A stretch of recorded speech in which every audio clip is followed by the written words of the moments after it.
All right, so y'all go ahead and do the factoring and the math knowledge question for today. Pause the video, and then once everyone is finished, you can unpause the video, and I'll go over the correct answers.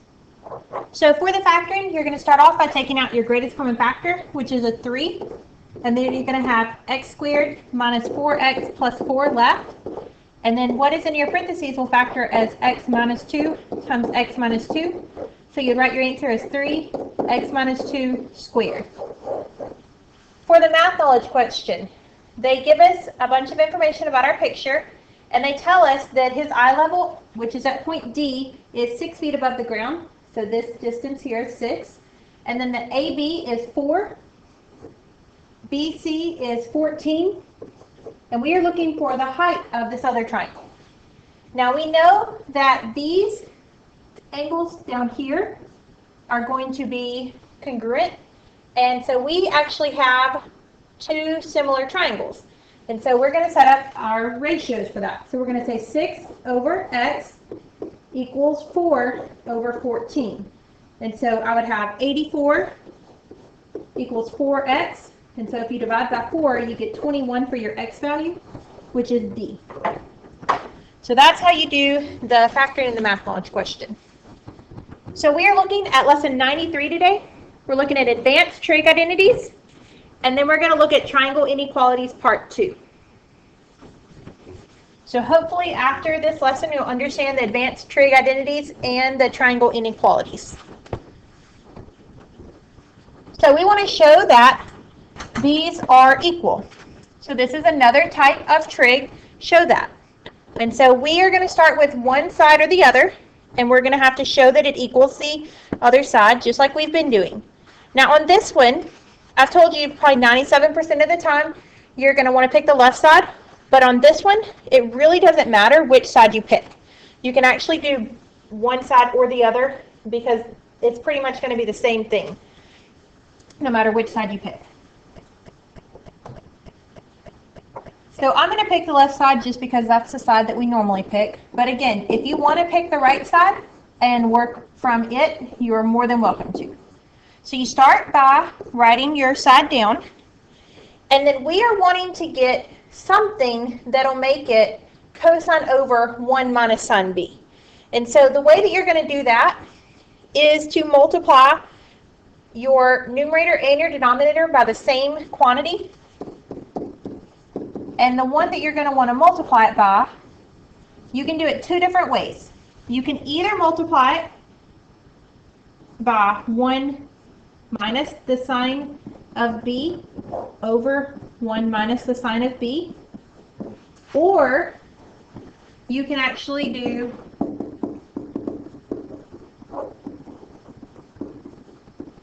the numerator times cosine of b and the denominator times cosine of b. And so I'm going to show you both of them just so that you can see that it'll work both ways. But basically, we're wanting to get a cosine in our numerator. We don't have one here, so we're going to add it. Over on the left side, we're wanting to get a 1 minus sign in our denominator. We don't have it, so we're adding it there. Okay, so that's basically what we're doing. So for the one on the left, we're going to work through that, and then I'll go show you the other side just so you can see what you could do there. For your numerator, you would have 1 minus the sine of b plus the sine of b minus sine squared of b. And then I'm going to have cosine of b, and I'm not going to distribute the 1 minus sine of b because I'm hoping that my cosine will cancel somehow. Then the negative sine of b and the sine of b are going to cancel. So you're going to have 1 minus sine squared of b, and then over cosine of b, and then 1 minus sine of b. And so from that point, 1 minus sine squared is the same thing as cosine squared. And then I have cosine of b and 1 minus sine of b. So I can cancel one of my cosines, and I'll be left with cosine of b over 1 minus sine of b. And so that would be your whole answer there if you had multiplied by 1 minus sine of b. Now, over here on the right side, I'm going to show you that it'll work if you had multiplied by cosine. So I'm going to have cosine of b times 1 plus sine of b, and then I have cosine squared in my denominator. Now cosine squared is the same thing as 1 minus sine squared.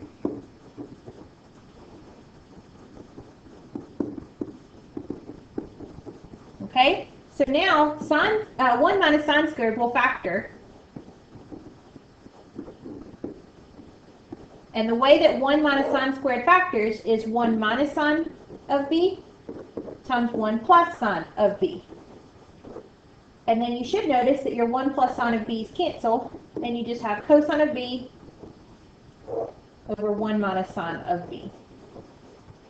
And so you get the same thing either way. I don't know if you've noticed, but you may, on your answer sheet, have done show that a slightly different way than what the answer key actually showed. And as long as you are doing it using correct information, that's fine. You don't have to have the exact same thing that they have. And here is an instance where you could have done it this way. You could also have worked with the right side and simplified it to make it equal the left side. And you could have done it either of these two ways. So you really could do this one 4 ways, and there are probably other ways besides those 4 that you could do it. But that's a basic concept on those. Let's look at another one. We have tangent of b plus 1 over tangent of b minus 1 equals secant of b plus cosecant of b, and then over secant of b minus cosecant of b. So on this one, you're not going to want to multiply necessarily by something to make it equal the other side. What we're going to want to do is try and rewrite secant, cosecant, or tangent in terms of sine and cosine and see if we can simplify them in some way. So I'm going to start with the left side because I think this one will be just a little bit easier to simplify. And so I want to rewrite my tangents in terms of sine and cosine. And so tangent is sine over cosine. And then another tangent, we have sine over cosine. And so now, in my numerator, I can take this part right here and make it into one fraction with a common denominator of a cosine. And so I would have the sine of b plus cosine of b over cosine of b. And then I can do the same thing with my denominator. I can take this and make it where it has a common denominator of a cosine. So I have cosine of b, and then I have sine of b minus cosine of b. So now I can say sine of b plus cosine of b over the cosine of b times the reciprocal, which is cosine of b over the sine of b minus the cosine of b. These cosines will cancel. And so now I have the sine of b plus the cosine of b over the sine of b minus the cosine of b. Okay? So now we've got to get it where it is in terms of secant and cosecant instead of sine and cosine. And so the way that you're going to want to do that is to write your sine and your cosine in terms of secant and cosecant. So sine is 1 over cosecant, and then cosine is 1 over secant. And then sine is 1 over cosecant, and cosine is 1 over secant. And we're going to do the same thing here that we did with the sines. And I would have cosecant b secant of b, and I would have secant of b plus cosecant of b. And then again in the in the denominator, just like your numerator, you have cosecant of b secant of b, and I would have secant of b minus cosecant of b. And so now you're going to multiply by the reciprocal, and you're almost going to be done.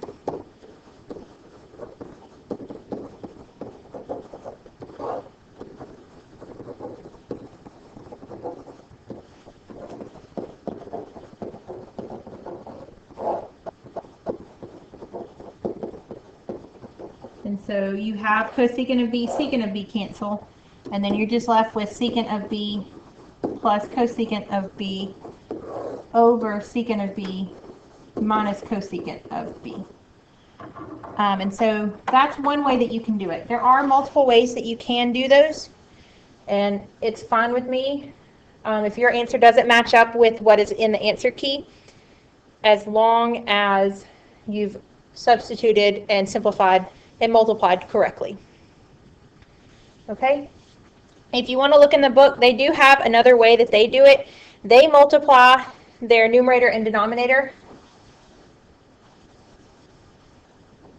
when they get it into this form here. They multiply everything by 1 over the sine of b and then 1 over the sine of b. So they actually do that. And then your first term would actually be 1 over cosine of b plus 1 over sine of b. And then in your denominator, you would have 1 over cosine of b minus 1 over sine of b, which would rewrite as secant of b plus cosecant of b, and then secant of b minus cosecant of b. And so that is a quicker way to do it, but for some reason, it seems like people can't ever remember or think about multiplying it by 1 over sine over 1 over sine. So you can do these again multiple ways. I'm just trying to show you a couple of different ways to do some of these. Looking at this next example, we want to show that x sine theta plus y cosine theta squared plus x cosine theta minus y sine theta squared equals x squared plus y squared. Now on this one, you are going to need to write kind of small so that you can fit everything on one line. So we're going to start with the left side. And we're just going to copy it exactly as it's written.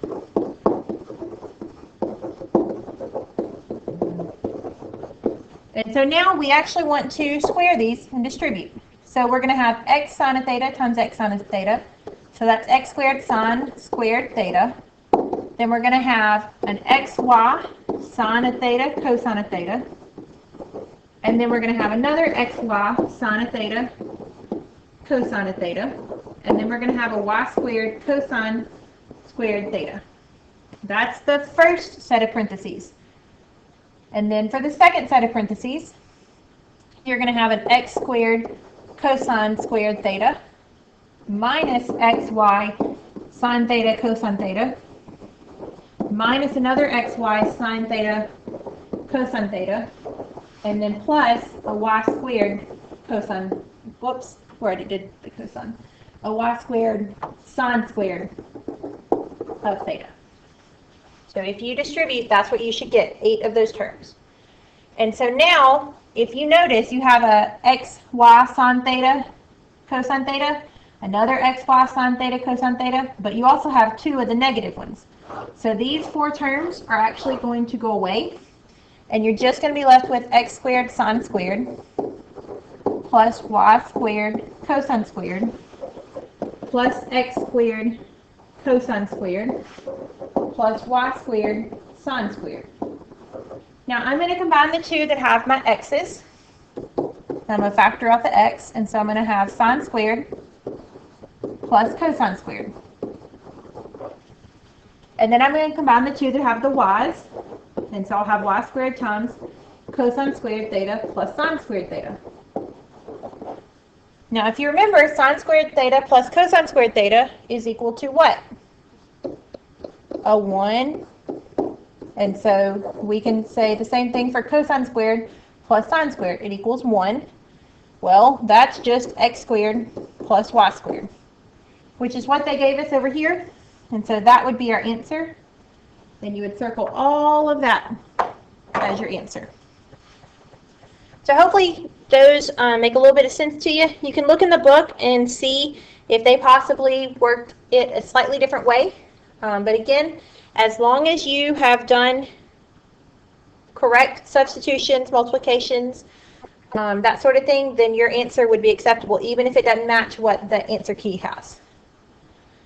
So now we're going to look at triangle inequalities. You know that a squared plus b squared equals c squared is true for all right triangles. That's Pythagorean theorem. From geometry, we learned that when the c squared is bigger, that means that you have an obtuse triangle. And then whenever your c squared is smaller than your a squared plus b squared, that means that you have an acute triangle. We went over that in geometry. If your hypotenuse is bigger, then that means that you have an obtuse triangle. And if your hypotenuse is smaller, you end up with an acute triangle. So I'm going to show you using my hands. I showed you this in geometry.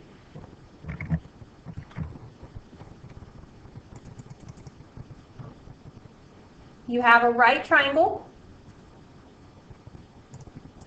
If you have a right triangle here, and the hypotenuse, which is from one fingertip to the other, if the hypotenuse gets bigger, what happens to that right angle? Remember, it becomes an obtuse angle. Okay, so as your hypotenuse gets bigger, this angle that's right here is going to become an obtuse angle because it's also getting bigger. And then, if you have an acute triangle, that means that your hypotenuse shrinks, and so the angle right here in between my hands becomes an acute angle. You'll see how it gets smaller.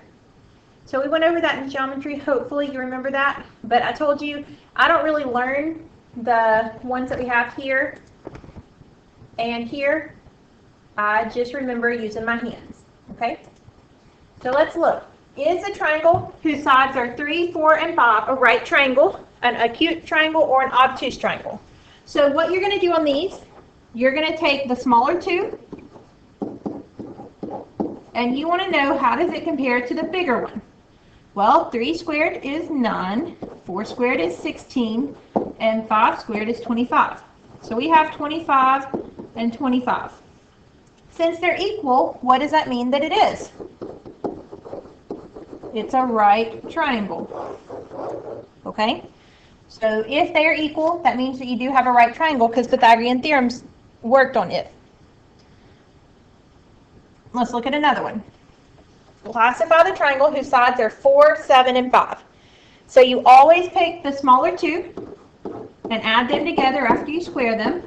And we want to know, how does that relate to 7 squared? Well, we have 16 plus 25, and then we have 49. 16 plus 25 is 41. And so that means that our hypotenuse is bigger. Well, look at your hands.